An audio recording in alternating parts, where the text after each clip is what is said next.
Geri si kucing kota dan Oyen si kucing kampung. Di sebuah desa yang asri, tinggallah seekor kucing bernama Oyen si kucing kampung. Oyen punya bulu oranye terang yang sangat disukai semua orang. Oyen paling suka berlarian di padang rumput yang luas, bermain dengan kupu-kupu, dan berburu ikan kecil di sungai. Makanannya sederhana, tapi Oyen selalu merasa senang dan damai. Suatu sore yang cerah, saat matahari mulai menguning, seekor kucing lain datang berkunjung. Namanya Geri si kucing kota. Geri punya bulu yang sangat tebal, bersih, dan mengkilap. Ia terlihat sangat keren seperti bintang film. "Halo, Oyen," sapa Geri dengan gaya cool. "Geri, wah, kau datang!" Oyen melonjak kegirangan. Geri mulai bercerita tentang kehidupannya yang seru di kota. Ia bercerita tentang gedung-gedung tinggi, mainan-mainan mahal, dan yang paling menarik, makanan super lezat yang ia temukan di sana. Oyen mendengarkan dengan mata bulat berbinar-binar. Ia menyuguhkan makanan terbaik yang ia punya, ikan hasil tangkapannya. Geri memakannya dengan sangat hati-hati. Lumayan juga, katanya, sambil membayangkan daging panggang sisa dari restoran. Oyen sangat kagum dengan cerita Geri. Wah, enaknya hidup di kota. Penuh makanan enak, pikirnya. Ia membayangkan dirinya makan makanan mewah setiap hari.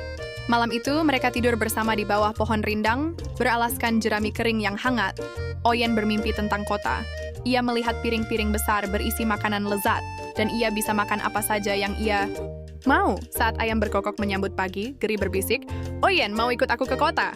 Aku janji kau akan melihat kesenangan dan makanan yang tak pernah kau bayangkan." Oyen langsung setuju. Mau, serunya.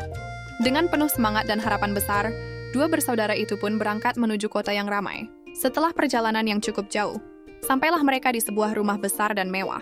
Geri melompat lincah ke dalam, diikuti Oyen yang masih terkagum-kagum. "Lihat, Oyen." Geri menunjuk ke sebuah meja makan. Itu dia harta karunnya.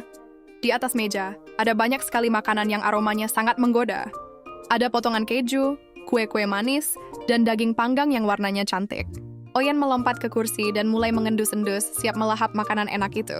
Tiba-tiba, "Sana, pergi, kucing nakal!" Terdengar suara keras dari pemilik rumah yang datang.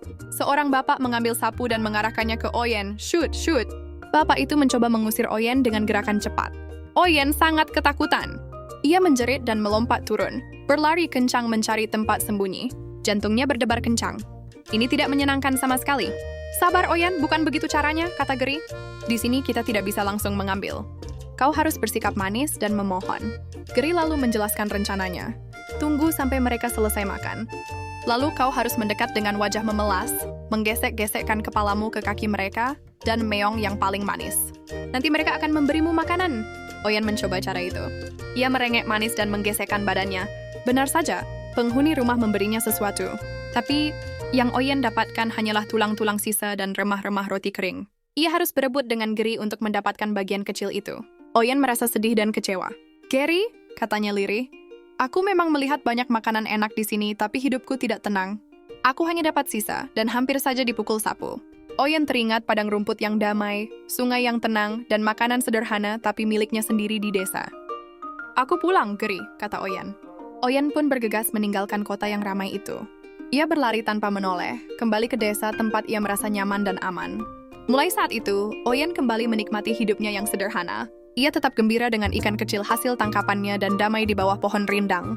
Oyen tahu, lebih baik punya sedikit tapi hati tenang, daripada punya banyak tapi selalu dihantui rasa takut. Pesan untukmu, bersyukurlah atas semua hal baik yang kamu miliki, meskipun itu terlihat sederhana. Kedamaian dan ketenangan hati jauh lebih berharga daripada kemewahan.